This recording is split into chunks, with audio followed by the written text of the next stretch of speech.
Hello दोस्तों, हमारे YouTube channel में आपका स्वागत है। तो आज के वीडियो में हम जानेंगे क्या हमें मांस खाना चाहिए या नहीं। इस संदर्भ में गरुड़ पुराण में एक कथा आई है जो आपको प्रस्तुत है। यह बात उन दिनों की है जब भगवान श्री कृष्ण अपने बालपन में थे।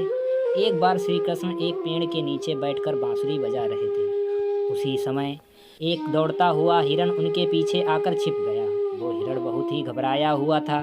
भगवान श्री कृष्ण ने उसके सर पर हाथ फेरते हुए कहा, क्या हुआ, तुम क्यों छिप रहे हो?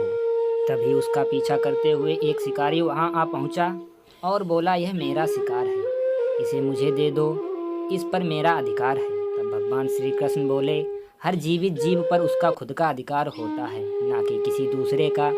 तब वह शिकारी क्रोध में बोला, यह मेरा शिकार है, मैं इसे पकाकर खाऊंगा।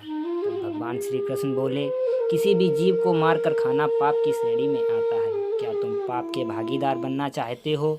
मांसाहार पूर्ण है या पाप?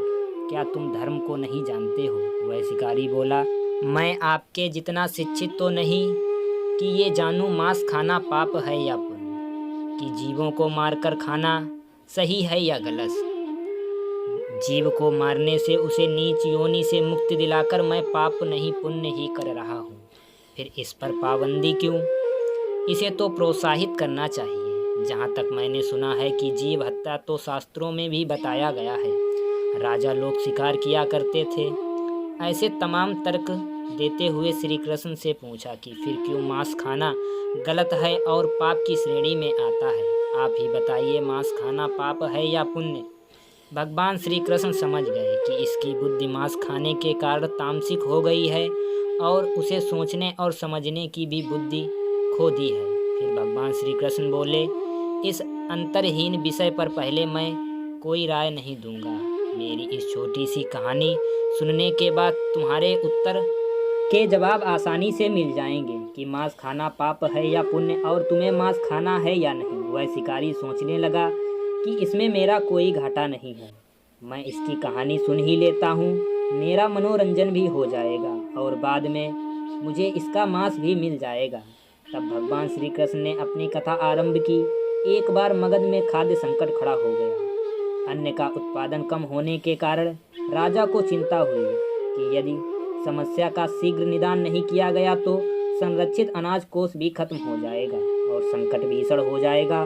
तो सम्राट ने अपनी राज्यसभा में सभा बुलाई। देश की खाद्य समस्या को सुलझाने के लिए सबसे सस्ती वस्तु क्या है, मंत्रीगण के समक्ष यह प्रस्तुत किया गया। मंत्रीगण सोच में पड़ गए। चावल, गेहूं, आलू इत्यादि पदार्थ को उगाने के लिए बहुत श्रम करना पड़ता है। वह तभी प्राप्त होता है जब प्राकृतिक का प्रकोप ना हो। ऐसे में तो कुछ सस्ता हो ही नहीं सकता है। तभी शिकार का शौक रखने वाला एक मंत्री उठकर खड़ा हुआ और उसने कहा, हे महाराज, क्यों ना हम शिकार करें और उससे मांस प्राप्त करें, जो इसके लिए धन भी बहुत कम खर्च होता है और पौष्टिक खाना भी मिल जाता है। तभी सभी सामंतों ने इस बात का समर्थन कर दिया, लेकिन मगध के प्रधानमंत्री अभी भी चुप थे। सम्राट ने पूछा, प्रधानमंत्री आप चुप क्यों हैं? आपने कोई अनुमोदन नहीं किया, आपका क्या मत है? प्रधानमंत्री ने कहा, मैं ये नहीं मानता कि यह कथन सही है कि मैं मांस सबसे सस्ता पदार्थ है। फिर इस विषय पर मैं अपने विचार आपके सामने कल रखूंगा। प्रधानमंत्री उसी रात मांसाहार का प्रस्ताव रखने वाले सामंत के घर पहुंचा। सामंत ने इतनी देर रात प्रधानमंत्री को अपने घर आते देख वह घबरा गया। किसी अनिष्ट की आशंका से वह कांप गया। प्रधानमंत्री ने कहा, संध्या को महाराज बीमार हो गए, उनकी हालत बहुत खराब है। राजवैद्य ने कहा है किसी शक्तिशाली देह के व्यक्ति के 2 तोले मांस से राजा की तबीयत ठीक हो सकती है। आप महाराज के सबसे विश्वास पात्र हैं, इसलिए आपसे योग्य कौन होगा? इसके लिए जो आप मूल्य लेना चाहें ले सकते हैं। आप कहें तो मैं इस काम के लिए आपको 1 लाख स्वर्ण मुद्राएं भी दे सकता हूँ।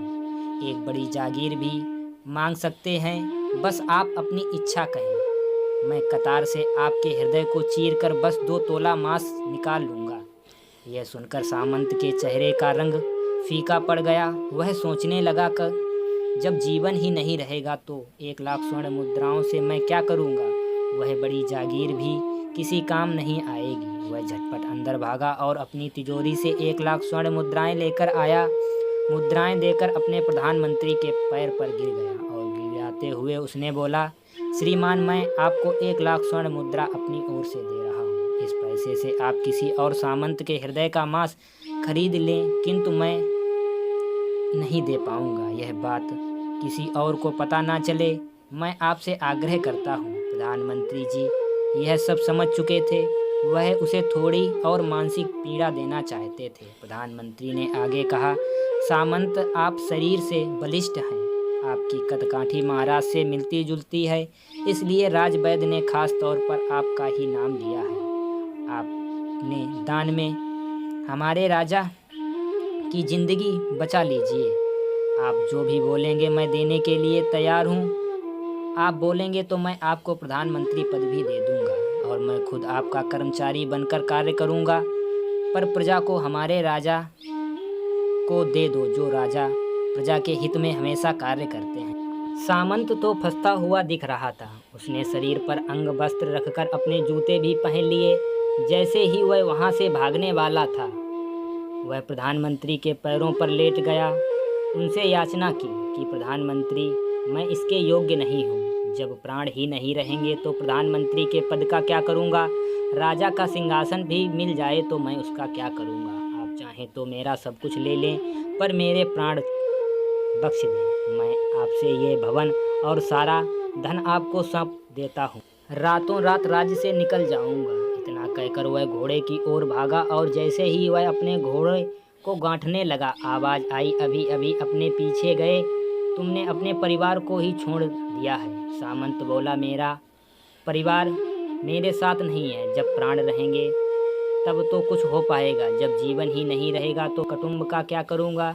जीवन रहा तो मैं ऐसे ही सुखी रह लूँगा। इतना कहकर घोड़े पर छलांग लगाकर बैठ गया।